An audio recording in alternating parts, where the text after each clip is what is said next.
నేను మాట్లాడు నేను వీడియో తీసుకుంది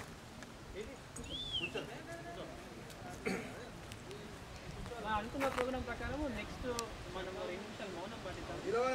ఒక నిమిషం నేను టైం చూసి అది అయిపోయిన వెంటనే జై తెలంగాణ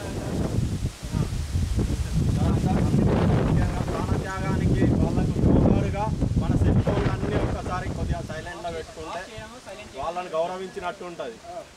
అంతకంటే ముందు మన మిత్రుడు రవితలి మీద కొన్ని విషయాలు చెప్తా ఉంటుండు.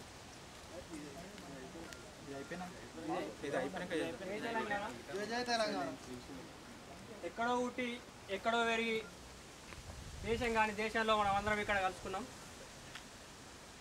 అయితే మనం జీవిస్తున్న ఈ జీవితం వెనుక ఎన్నో నవ్వులు ఉన్నాయి.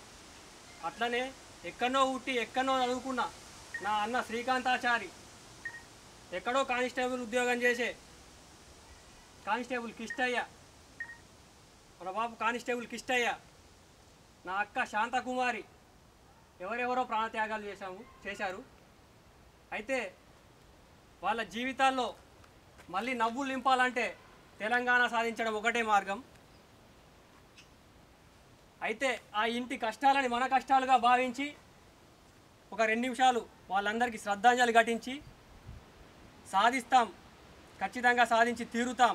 ఎవరో రాజకీయ పక్షాలు కాకుండా ఎవరి పక్షాన కాకుండా అంత జనం కదిలింది, ఎక్కడో ఉన్న మనం కదిలినాం అంటే సాధించి తీరుతాం.